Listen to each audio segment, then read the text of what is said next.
high school football action. NBC Montana Big Sky Friday night starts right now. Good evening, Montana, and thanks for joining us of Week 7 of Big Sky Friday nights. With high school playoffs right around the corner, it's imperative for teams to get those dubs piled up and coast into the playoffs.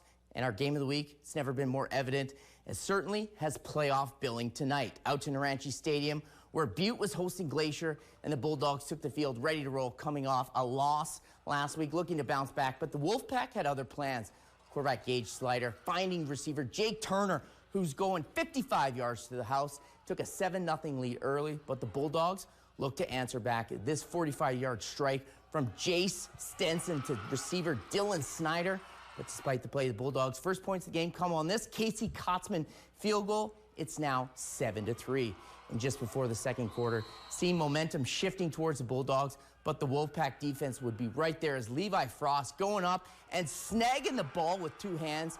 What a play there. And then Slider, he's going to find his receiver, Connor Sullivan, as he often does. Sullivan takes this one to the promised land to go all the way for the touchdown. And the Wolfpack trail this one, 4 minutes left, 20-17.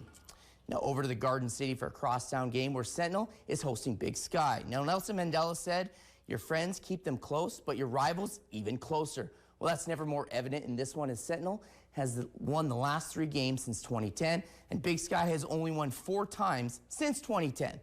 Could the Eagles slow down the Spartans, who are clicking on all cylinders? Sentinel hosted homecoming at MCPS Stadium, where Brooke Stainer and Hayden Chong were named your royalty, and that school spirit must have helped on the field as they dominated early, as Kellen Curtis gets the huge tackle for a loss. And then the Eagles are going to answer as Cole Sandberg hands the ball and a jump tackle down the sideline as he gets the first down and much more. But a play later, it's Trevor Roush. He's balling out with this interception to give the Spartans yet another opportunity. And the Spartans, they roll in this one 35-0. Now let's send things live to Kelly Horsen at MCPS Stadium. So Kelly, how about that vaunted Spartan defense? You know, Sentinel's team is just such a fun program to watch. They play so unselfish and as one big unit. Their defense, they come out here and they are physical, they are strong, and they make their presence known. This is their second straight shutout game, so really, really impressive overall. But you also have to give their offense a shout out. Like I said, they play so unselfish. They give every single guy the opportunity to score, and I think that's great, especially for the future. That way these younger guys have the opportunity to learn under these older players, and they can continue on Sentinel's legacy. But they weren't the only fun team to watch out here tonight. You know, Big Sky, yes, it wasn't in their favor, but they are making changes every single week and just getting that much better. You mentioned Cole Sandberg. He is such an impressive player to watch. You hand him the ball and he is running straight up that sideline and getting a good amount of yards. So overall, a great crosstown matchup here tonight, and I can't wait to see both of these teams move forward and make the improvements they both need to do. Live from MCPS Stadium, Kelly Harzen, NBC Montana. Darren, I'll send things back to you in the studio. Thanks, Kelly. Sentinel is a complete team. They're going to be tough to stop in the playoffs. Over to another great rivalry as Florence was hosting Loyola. The Rams had a couple up and down seasons as they were one of the top teams in Class B recently, something the Falcons believe they can do at the end of this season. To Florence, where it was homecoming, and your king and queen are Kendall Baines and Dylan Meinecker. Congratulations to you two. Now to the game where Florence is already up 12-0, looking to add on, and it's Pat Duchesne on the quarterback keeper for 6 as he takes a shot, but he holds on to it as they lead 18-0. And the student section, let me tell you, they were out in full force, and they are loving this one. And then right before the half is Duchesne. He's scrambling, doing what he's doing best. He's going to find his boy, Caden Zalewski, for the touchdown as Florence, they stay hot and remain undefeated, winning this one 45-7. Out to Big Fork, we're homecoming, and all your king and queen was George Brown was crowned the homecoming king, and Nia Shara was your homecoming queen. To the action, Big Fork comes out of this one at the gates on fire as Patrick Whalen doing his best Tupac, and he's just tossing it up to Nick Walker, who does the best as he's just gonna walk into the end zone as he's not looking back. Next possession, it's Wallen feeling the pressure, and he's gonna find Wyatt Hurd over the middle. And he's got a convoy or a herd of boys in front of him for the 45-yard touchdown run. And then Whalen again, this time on the bomb, on the play action to Joseph Ferrier for 45 yards, the RPO. He is wide open. What a shot there. Get them ball as they go on to roll this one. Now, George Buckland, he wants in some action as he's going to bob and weave through the defense, earning himself an 85-yard touchdown run for the King as Big Fork rolls 48-0.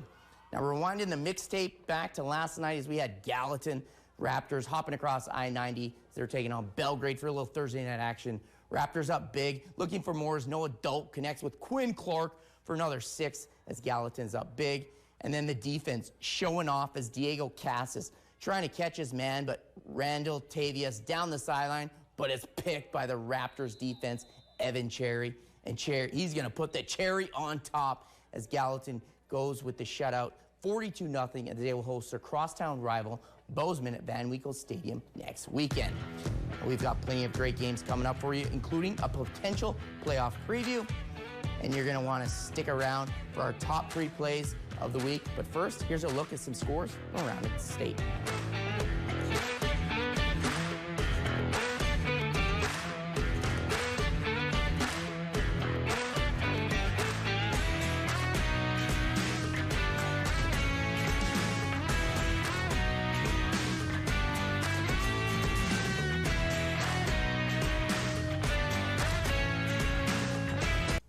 Welcome back, and thanks for sticking with us. And that Butte did defeat Glacier. That went final 20-17. And the start of the season, many didn't know what the Bozeman Hawks would be.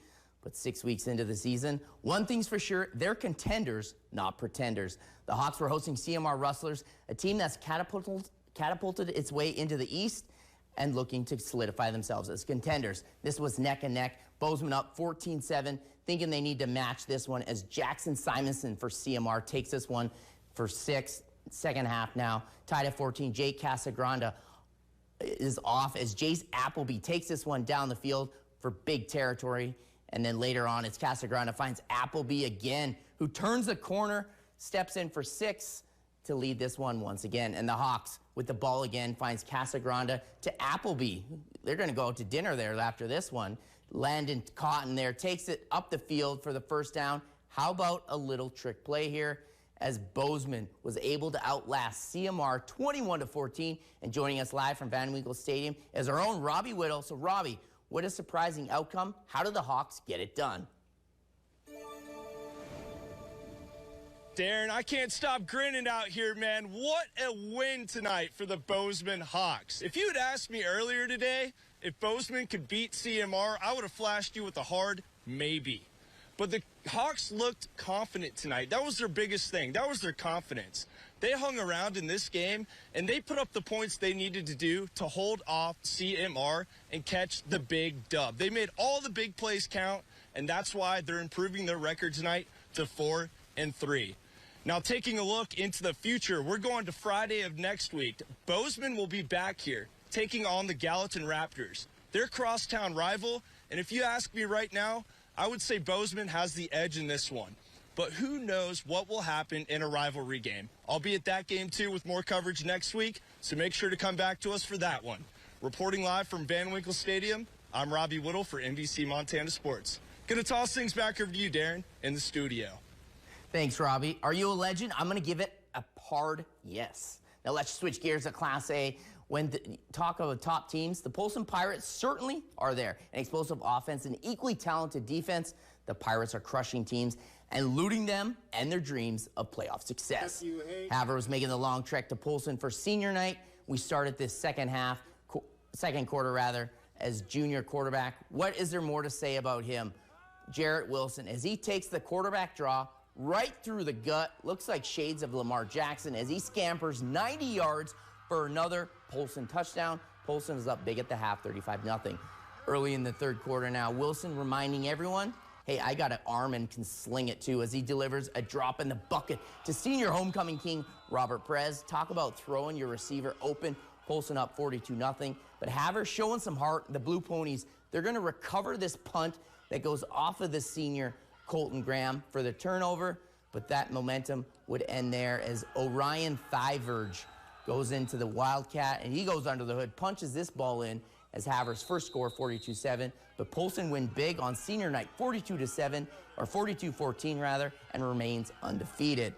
Now let's head down to the Bitterroot as Stevensville is hosting Dillon, and it's the Beavers jumping out. The second play of the game, quarterback Key Christensen, he finds John Kirkley, and he's flexing his muscles, and he does the rest as he takes this one 60-plus yards to the end zone, and the Beavers are up 7-0, 59 seconds into the game. Now after a muff putt, it's John Peterson to sophomore K2 Conan Kale as he rushes this one in for a touchdown.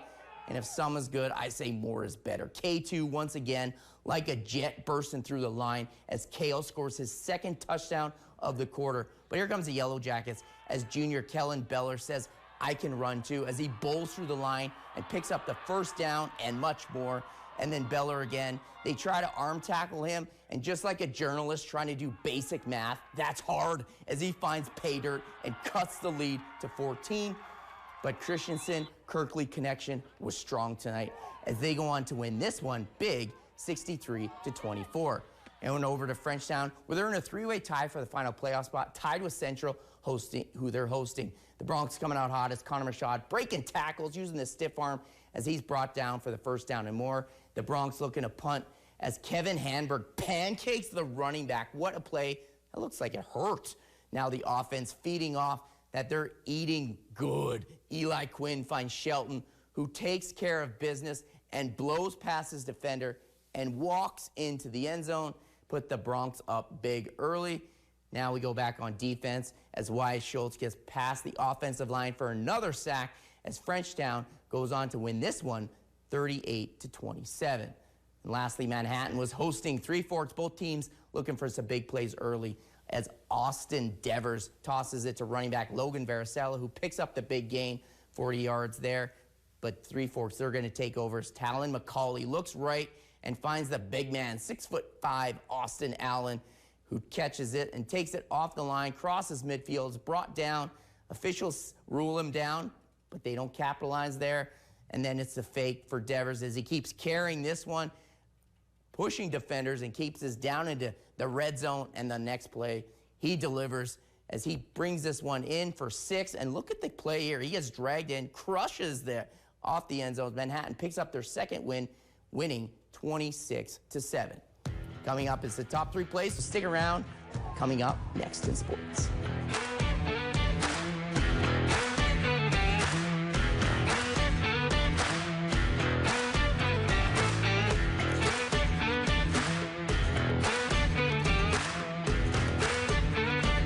Now, your NBC Montana High School Football Play of the Week.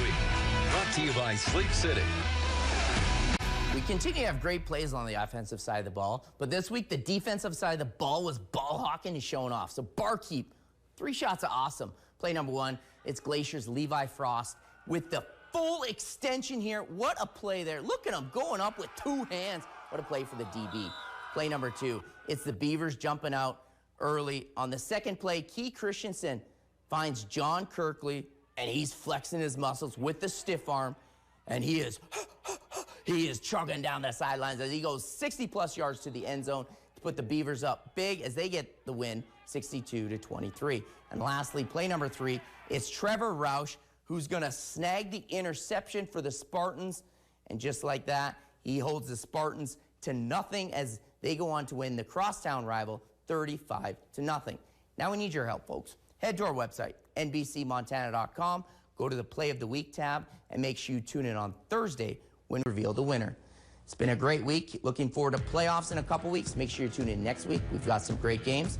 Stay safe, and as always, check your blind side.